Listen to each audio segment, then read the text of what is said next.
Because I loved Africa and because I still love Africa, I've decided to become a professional hunter. This came as a game changer opportunity in my life, and I had to grab it. So you want to be a professional hunter? Well, you'll spend the next 18 months learning cool stuff like this. Okay, so the standard practice throughout the world, whenever anybody opens up an animal, you always open up on the animal's left. So the first thing you look at this animal's spleen. Conducting autopsies, building rifle mount muscle memory, understanding African ecology, shooting big bore rifles, and being put under intense pressure. To pass the course, these guys will have to do 50 approaches on bull elephants. So this is exactly how we want our guides to train, and so they don't panic when they're in close contact with elephants. You can see the tail of that elephant. It's quite stiff, so he's not sure of himself.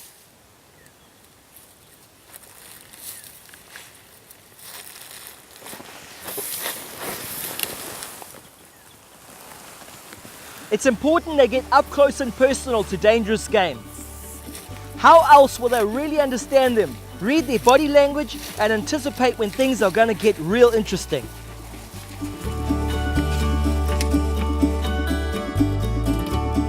The PH course at the South African Wildlife College is open to all. Max is from France, Brighton is from Zimbabwe, and Kieran is from the UK. He's doing the short field guide course as part of his gap year. It's one thing to go and sit in the classroom in a lecture theatre learning about these things, but to actually be here in the bush and be able to go out and see a herd of buffalo and like stand 10 meters away from them and, you know, have them all pressed up against you like that. It's something you don't get in England or in the lecture theatre, so it's a good place to be, I think. But why does grass burn? Because there's fire, yeah, but what feeds the fire? The department is run by Dr. Kevin Robertson, author of The Perfect Shot. And if you open up a carcass that has died of anthrax, you will contaminate that area for 50 years. So if you see blood coming out of all the natural openings, you never open that animal up. As a vet and a hunter, Dr. Robertson brings a wealth of experience and knowledge to the course. They have two classrooms, the orthodox one and this one, also known as the Kruger National Park. No school day is ever the same. We join Kevin and fellow lecturer Peter explaining how to make sure the impala hunch from this morning's autopsy should be hung correctly to tempt a leopard. Leopards are basically lazy animals, prefer to walk in a road rather than walk through the grass, especially if there's a bit of dew on the grass. They don't like to get their feet wet. So what we're going to do, we're just dragging some guts. We're just going to drag it so if this leopard walks along the road, he'll pick up the scent and he'll start following it. Always drag towards the bait, never away from it. So when we get to the tree, we'll walk, it's in the drainage line, we'll walk about a couple hundred meters down and then drag towards the tree. Drag in, so we've got a sort of like a star formation coming towards the tree, and in the tree will be this half an impala. We only get about 6 or 7 a year, so every opportunity we get an impala, we make sure we utilize it to its full extent. Get our students to climb in the tree, we're going to wire the impala into the tree and then we'll drag from there. Cut all of those, yeah. Keep going. So the leopard will be standing on this dead branch and he's going to reach down, grab the impala, he's going to pull it up, take a few bites, and he looks up, the impala will sink down again. So you want to sort of keep the leopard occupied. You want to make it too easy for him to feed. And that when he's preoccupied with feeding, he doesn't look at all that. Look at you, they're hopefully sitting in your blind somewhere. Now they're just covering it with this so the vultures don't see it. They'll spot this from a mile high in the sky and then they'll be able to come and try and eat it. So we just wanted to and also the leaves will protect it, stop this from drying out too quickly. And what you do now, as you come down, where you've been touching now, you just smear the gut content on it, okay? Because you want the leopard to come in the tree and then smell humans on top of the tree like that. The students make plenty of mistakes, and it's just one of the many skills they will have to grasp to fulfill their complex role as a professional hunter. People need to understand that what we do, it is for them. If they want to see black rhinos and white rhino in 20 years' time, it depends on us. It depends on us. So, yeah, I think they need to understand that we're doing what we do is for them. We're not killing for the pleasure of killing. We kill because we want to see lions in 2100, you know. It's not like you just wake up and start shooting animals when you're a professional hunter. It's not like that. No. I mean, there are certain ways. There's a system that you work with. You understand? Certain quotas that get to be approved by the government. So when the government says we've got 100 elephants that needs to be hunted this year, well, that's what we work with. We're now off to investigate what's left of a lion's breakfast. The class disturbed him a couple days ago.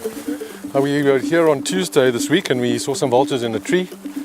So we got out to have a look and we just stuck our head over that anthill and a big ginger-maned lion stuck his head out of a bush and looked at us and gave a warning growl and then backed off. And then we drove a bit further and we could actually see a lion lying in this area. So we've come back now. I just want to see what the lions have killed. There were lots of buffalo in the area, so I suspect it's a buffalo. We'll just go and have a look to see what it is. This is the rumen content of the buffalo. They don't eat that, but the hyenas have eaten up everything else that's left behind. All right. So we have a young bull. Eh? Right, fantastic. Let's pick up that jawbone there. This is ideal because what we'll do now, this is the lower jaw, and we'll take the third molar, the first molar, which is the third tooth from the back, which is this tooth here. So with a vernier, we'll measure the crown height, so that's where the enamel starts. So it'll be from there to there. That'll be one measurement. And from there to there will be the second measurement. We'll get 8 measurements, we'll get an average, we'll plot it on a graph, and we'll get the age of this buffalo in years. So let's see if we can try and get this head off, guys. I can't do. That way. That way. This time of the year, because the water is quite limited, the herds are massive. I mean, the herd we saw this morning must have been a couple of hundred, and this herd was definitely 300 or 400, I should imagine. So what they'll do, the lions will just push them, and anything that just lags to the back, they'll come in and whack him. But what's quite interesting here, if you look at this carcass of the buffalo, you see the ribs on the buffalo almost overlap. So if you're hunting buffalo and from a side-on shot, invariably you have to shoot through a rib. So the bullet goes through the skin, it'll go through muscle, then it'll go through some rib to get into the thoracic cavity. And these ribs are really hard. Okay, this is a young bull, but when the bull gets much older, those ribs get much broader and they get quite a bit thicker as well. This is what we call the thoracic inlet. So when a buffalo is looking at you, that's what your aiming point. But if you shoot off center on a frontal shot, what happens? The bullet hits and gets deflected round the ribs and goes into the abdomen. So quite often on a frontal shot, buffalo runs off and you're tracking the buffalo and you'll find blood in the dung and you say you've gut shot it. And they say, well, how is it possible to gut shoot a buffalo from the front? And the reason for that is of this rib shape. If you shoot it through the thoracic inlet, which is this little hole there, it's very deadly. But if you're slightly off center and the bullet hits there, it just deflects around this continuous bony shield and it just runs around there and then it goes into the abdomen.